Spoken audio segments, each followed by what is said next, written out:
Hello, welcome, नमस्ते, आदाब, सत श्री अकाल। कैसे हैं प्यारे प्यारे बच्चों। आशा कर रहे हैं कि आप लोग बहुत अच्छे से पढ़ाई कर रहे होंगे। ठीक है। और निरंतर रूप से अपने नोट्स भी बना रहे होंगे। ठीक है। थोड़ा मौसम चेंज हो रहा है, अपना ध्यान रखिए, अपना घर वालों का ध्यान रखिए और पढ़ाई निरंतर रूप से करते रहिए। तो चलिए आज की कक्षा शुरू करते हैं। जैसे कि आपको थंबनेल से पता लग गया होगा, आज की जो हमारी कक्षा है मुख्य रूप से किस पर आधारित है? कारक। ठीक है। कारक बहुत इंपॉर्टेंट टॉपिक आज का रहेगा। केस बोलते हैं इंग्लिश में इसको। जो इंग्लिश मीडियम वाले बच्चे हैं वो हिंदी को इंग्लिश में भी पढ़ना थोड़ा उनके लिए इजी करने के लिए ही हमने थोड़ा सा कोशिश करते हैं कि टर्मोलॉजी हम दोनों ही यूज़ करें। ठीक है। कारक आप बचपन से पढ़ते आए होंगे।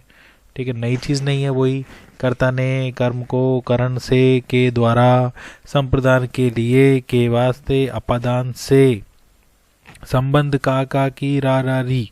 ठीक है। का की के रा री रे। ठीक है। और अधिकरण में क्या आ जाएगा? में और पर। और संबोधन में तो आप तो जानते ही हैं, जहाँ पर आपको ये ऐसा मिल जाए तो वो संबोधन हो जाता है। क्लियर है? अब तो मैं आपको वो इतनी सारी टर्म वो टेबल बना के नहीं जाऊँगा, डायरेक्ट हम क्वेश्चंस पे आते हैं। ठीक है। जैसे जैसे क्वेश्चन आते रहेंगे वैसे वैसे हम उनको ऑप्शन के माध्यम से उनको भी हम सीख सकते हैं। ठीक है। चलिए शुरू करें आज की क्लास। एक्टिव लर्नर्स कहाँ हैं हमारे? मुझे दिखाई नहीं दिए अभी तक active learners. Yes, very good. ठीक है, शुरू करते हैं। चलिए पहला सवाल लेते हैं जी। हाँ जी, तो बताइए कारक के कितने भेद होते हैं?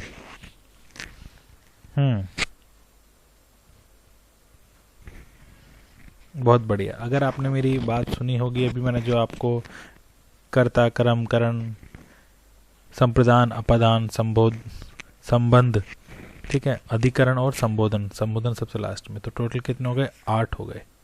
तो दैट इज करेक्ट आंसर। बहुत बढ़िया, बहुत बढ़िया। ठीक है।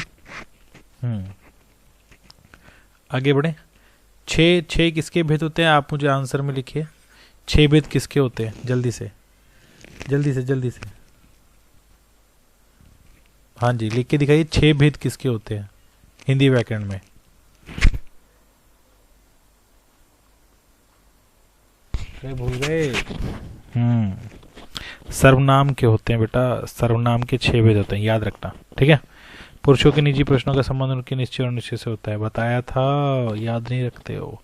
चलिए क्वेश्चन नंबर 2 जी। डीएसएस में पूछा गया सवाल है ये। ठीक है जी, बताइए अलग होने का भाव किस कारक विभक्ति में प्रकट होता है? बताइए जी। अलग होने का भाव, कोई चीज अलग होती है जी। बहुत बढ़िया।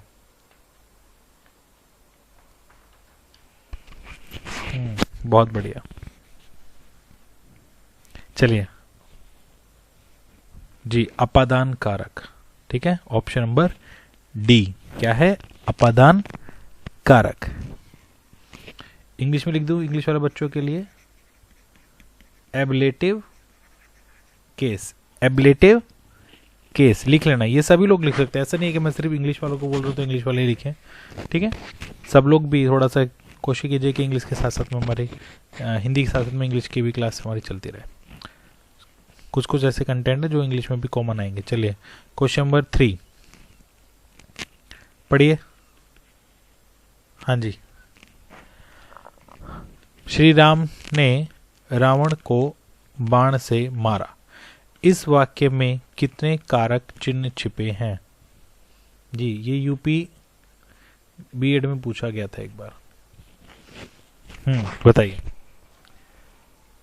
बहुत बढ़िया, बहुत बढ़िया जी।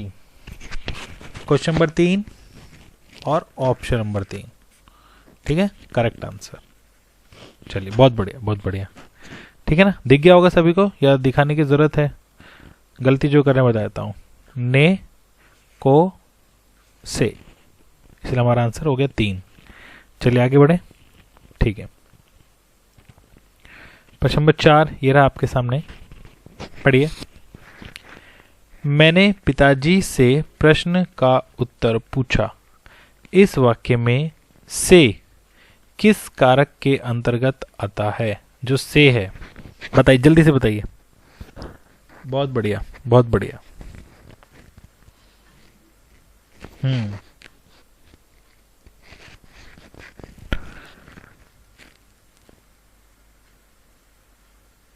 हम्म बहुत बढ़िया। करेक्ट आंसर क्या हो गया हमारा? ए, अपादान, वही एबलेटिव केस। ठीक है, बहुत बढ़िया।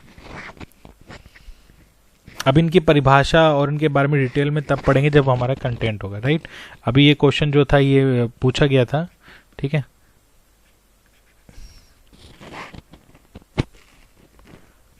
दिल्ली में, ठीक है, एलडीसी की परीक्षा में आया था ये, ठीक है, हिंदी में। चलिए आगे बढ़े।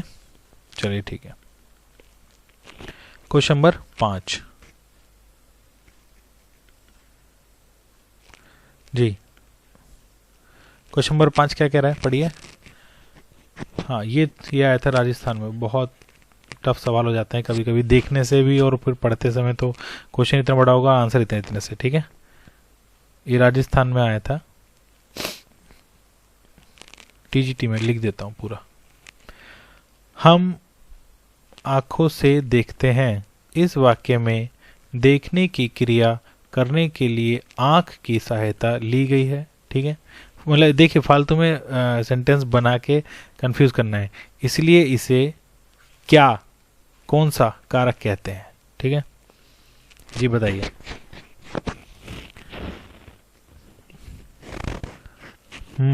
बहुत बढ़िया, बहुत बढ़िया।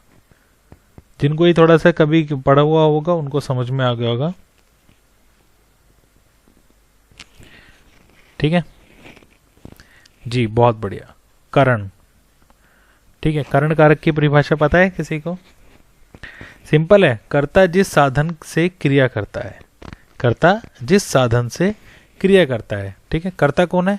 हम, ठीक है। किससे क्रिया कर रहे हैं? इससे, आंखों से, ठीक है। तो करण कारक हो गया। Don't be confuse. चलिए आगे बढ़ते हैं। कुछ बच्चे को गलत हो गया आंसर, कोई बात नहीं। चलिए क्वेश्चन नंबर 6। संप्रदान कारक का सही उदाहरण पहचानिए। जल्दी से बच्चों, जल्दी से पहचानिए संप्रदान कारक, ठीक है। संप्रदान कारक, इंग्लिश में बोलते हैं इसको डेटिव, और कारक तो पता ही आपको, केस, डेटिव केस लिख लेना अगर आपको लिखना है तो। संप्रदान कारक का सही उदाहरण पहचानना है आपको जी। डीएससी में आए थे सवाल ये जी, बहुत बढ़िया, बहुत बढ़िया। संप्रदान कारक का सही उदाहरण क्या हो गया? वह अरुण के लिए मिठाई लाया। क्लियर भाई, सिंपल है ना। कर्ता जिसके लिए क्रिया करे या जिसे कोई वस्तु दे, समझ आ गई? किसके लिए क्रिया हुई है? किसके लिए क्रिया हुई है देख लो आप, इसके लिए, ठीक है। आगे समझ, उसे कहते हैं संप्रदान। प्रदान हो रहा ना, थोड़ा शॉर्टकट में भी आप उसको शब्दों से समझ सकते हैं। चलिए प्रश्न नंबर 7 देखते हैं हम, जल्दी करते हैं। जिन शब्दों का प्रयोग किसी को बुलाने या पुकारने में किया जाता है उसे डैश कारक कहते हैं। ये तो बहुत आसान है, ये तो सभी लोग कर दोगे। और ये भी नहीं करा था फिर तो भैया बहुत वीक हो। ये तो होंगे नहीं ना, ये है ना संबोधन, बोलते ना हे राम, ओ भाई अरे, ठीक है, समझ आ रहा है? संबोधन, क्लियर। असंबोधन की परिभाषा मत पूछना आप मेरे से, क्योंकि ये जो क्वेश्चन था यही तो संबोधन की परिभाषा है। चलिए आगे बढ़ते हैं। संबोधन हो गया। चलिए प्रश्न नंबर 8 ये रहा आपके सामने। आराम से पढ़िएगा, ठीक है। यूपी में पूछा गया है ये, टीजीटी, ठीक है।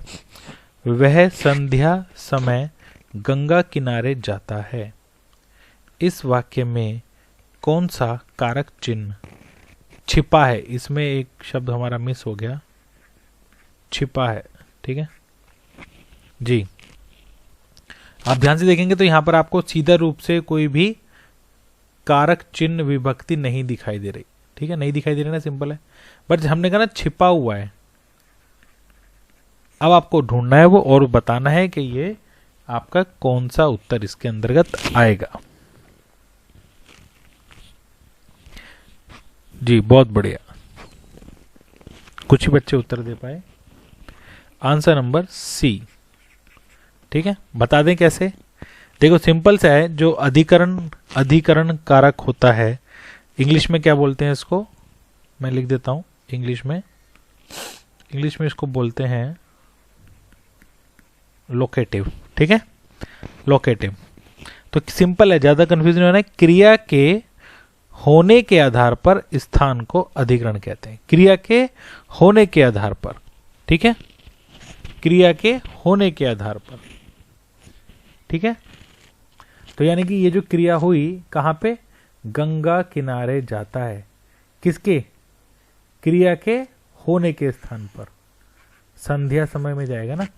क्लियर, आई बात समझ, वो कहलाती है अधिकरण। ठीक है, और अगर इसको और थोड़ा अगर शॉर्टकट में करना है तो बस ये समझ लीजिए, इसमें आप प्रश्न ढूंढना कि कहां अधिकरण का मतलब। ठीक है, तो आपको तुरंत समझ में आ जाएगा। ठीक है, क्लियर है।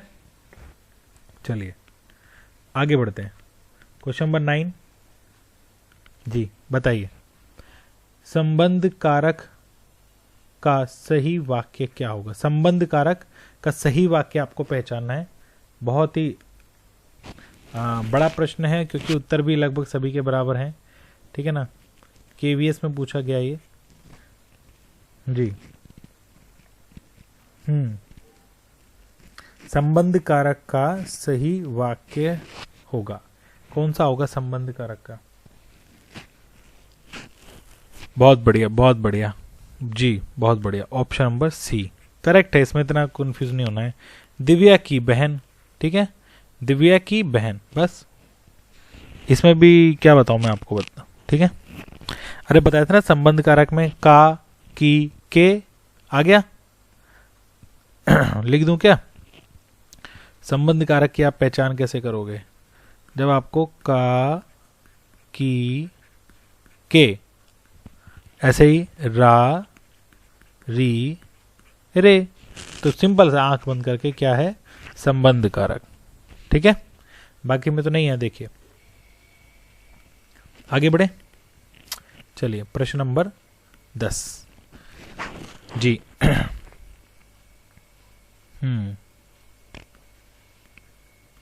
MPTGT का सवाल है हिंदी का, थोड़ा सा पढ़िए आराम से। ठीक है, पढ़ते हैं। पुलिस ने चोर को डंडे से पीटा। क्लियर। एक और है, पुलिस ने डाकू को गोली मारी। ठीक है, क्योंकि डाकू कहाँ मिलेंगे आपको, चंबल में मिलते हैं ना, इसलिए एमपी में ऐसा सवाल पूछे, कहीं भी पूछ सकते हैं, अंदाजा लगा रहा हूं। पुलिस ने डाकू को गोली मारी। ठीक है, उपरोक्त वाक्यों के लिए सही जोड़ा पहचाने, यानी कि ये जो दो सेंटेंस है, ठीक है ना, वो कौन कौन से कारक को रिप्रेजेंट कर रहे हैं या किसके अंतर्गत आते हैं। आराम से देखिए, जल्दीबाजी नहीं है। ठीक है ना, ABCD जी, बहुत बढ़िया।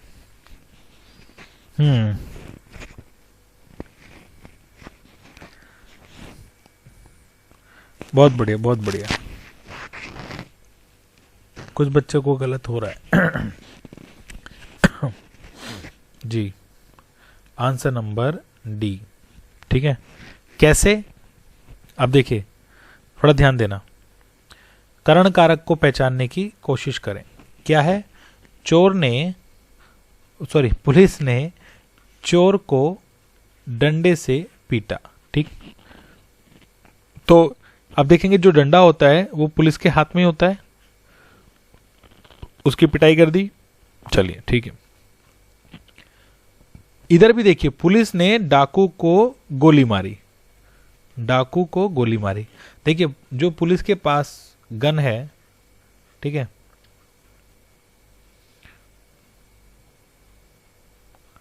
ठीक है, जो गन है, बस गन समझिए इसको। अब उस पर गोली जो निकली, ठीक है, वो तो निकल के गई ना, मेरी बात समझ रहे हैं, वो निकल के गई। यहां पे जो डंडा था वो पुलिस के हाथ में ही था, ठीक है, आप मेरी बात समझ रहे हैं, क्लियर है। यहां पे जब जो चीज हाथ में है वो हमारा क्या है, करण कारक। जो चीज उससे निकल के चली गई तो क्या बन गया, अपादान कारक। सोचना ही नहीं है। जो जैसे हमने कहा कि हिमालय से गंगा निकलती है, ठीक है, तो हिमालय से निकल गई ना, अपादान कारक, सिंपल, आंख बंद करके। भाई पेड़ से पत्ता टूट गया, ठीक है, अपादान कारक, ठीक है। भाई जैसे मान लो मैं बोलूं कि रोहन ने पेंसिल से पत्र लिखा, तो करण कारक। अरे बात समझ, बहुत इंपॉर्टेंट है ये, एमपी में पूछा गया था। क्लियर है, क्लियर है। से यहां तक सभी को दिक्कत, किसी को परेशानी नहीं है, ठीक है। चलिए अपना जल्दी से अपना स्कोर बता दीजिए हमको कि आपका स्कोर क्या रहा आज का। और जो बच्चे हमारे साथ अभी जुड़ रहे हैं उनसे अनुरोध है कि उनके पास ये नंबर अगर नहीं है तो इस नंबर को अपने व्हाट्सएप नंबर पे सेव करके और इसमें अपना नाम और अपना पोस्ट जिसके लिए आप तैयारी कर रहे हैं बेटा, ठीक है। अक्सर देखा जा रहा है कि अभी ना वीडियोस पे जो व्यूज़ हैं वो कम आ रहे हैं। पता नहीं आप लोग क्या सोच रहे हैं, किस खोजबीन में लगे हैं, ठीक है ना, कि आपको किस चीज़ का इंतज़ार कर रहे हैं, पता नहीं, ठीक है। देखो जब मैं पढ़ा करता था, ठीक है, तो भर्ती निकली थी अगस्त, मैं बताता हूँ थोड़ा सा आपको, अगस्त 2013 में, ठीक है, भर्ती निकली थी। पर मैंने जो पढ़ना शुरू करा था बेटा, वो तो मैंने पढ़ना शुरू कर दिया था 2009 से ही, समझ रहा है मेरी बात, 2009 से ही। मैंने ये नहीं सोचा कि भर्ती कब निकलेगी, ठीक है, कब निकलेगी इसके बारे में नहीं सोचा, पर पढ़ता रहा 2009 से ही, ठीक है। और फिर जो जर्नी है मेरी वो तो मैंने उसकी वीडियो बना रखी है, अगर आपने नहीं देखी है तो आप उसको देख सकते हैं, मैं उसको यहाँ पे नहीं बताऊंगा, ठीक है। पर मैं कह रहा हूँ देखिए आपको पढ़ना है, ठीक है, पढ़ना है मतलब आप ये समझिए कि ये जो आपका 2020, ठीक है, जो कि कोविड में ही ख़त्म होने वाला है, ठीक है, बस कुछ पल और बचे हैं 2020 के, आप उसको बहुत आपने वेस्ट कर लिया, ठीक है ना, वीडियोस देख के, वेब सीरीज देख के, फलाना फलाना, ठीक है ना। आप बेटा अब उसको मैं आपसे ये बस गुजारिश कर रहा हूँ कि आप उसको थोड़ा सा पढ़ाई को लेके अपना थोड़ा सा ना समय को निकालिए। आप कुछ भी काम कर रहे हैं, यदि आप पढ़ाई नहीं कर रहे हैं तो वो सारे काम बेकार हैं। यदि आपको पढ़ाई करनी है तो देखो पढ़ाई के लिए टाइम दो ना। ऐसा थोड़ी ना है कि मान लीजिए ऐसे हमारे पास बच्चे हैं जो कि 7 और 8 घंटे की जॉब करके आ रहे हैं, अच्छी बात है, ठीक है, करिए जॉब, जरूरत है घर में तो जरूर करिए, मैंने भी करी थी, ठीक है। बट प्रॉब्लम क्या है, आप उस 7 और 8 घंटे के बाद जब आप आते हैं तो आप रेस्ट लेते हैं। अब रेस्ट इतना हो जाता है, 2 तरह के रेस्ट होते हैं, एक होते हैं कि थोड़ा रेस्ट करा और अपना दूसरा काम चालू कर दिया, पढ़ाई का या वगैरह वगैरह। एक होता है रेस्ट होता है, उनका रेस्ट क्या होता है, उनके पास मोबाइल होता है, बैठे रहेंगे बेड पर, ठीक है, ठीक है, और देखते रहेंगे 1 2 3 स्क्रॉल अप डाउन वगैरह वगैरह। ऐसे नहीं चलेगा बेटा, ठीक है। पढ़ाई करनी है ना तो बस जो आपके पास मटेरियल है, ठीक है, बुक है, ठीक है, नोट्स हैं, ठीक है, सॉफ्ट कॉपी में नोट्स हैं, वीडियोस हैं, वीडियोस आप कहीं से भी देखिए ना। प्रॉब्लम क्या है, बहुत सारे चैनल हैं जो आपको पढ़ा रहे हैं, बट आपको क्या करना है, आपको समझ में आना चाहिए, समझना जरूरी है, ठीक है। समझ नहीं आएगा तो वो हजारों बेकार हो जाएंगे आपके, ठीक है। तो बेटा बहुत ज़रूरी है पढ़ाई करना, ठीक है ना। मौसम चेंज हो रहा है और इस बार लग रहा है थोड़ा ज़्यादा ही ठंड पड़ेगी, सब लोग अपना ध्यान रखें, ठीक है। और बाकी अगली वीडियोस कुछ जल्दी में हम मिलते हैं आपके साथ में, तब तक के लिए नमस्ते, जय हिंद, जय भारत, जय हिंदी।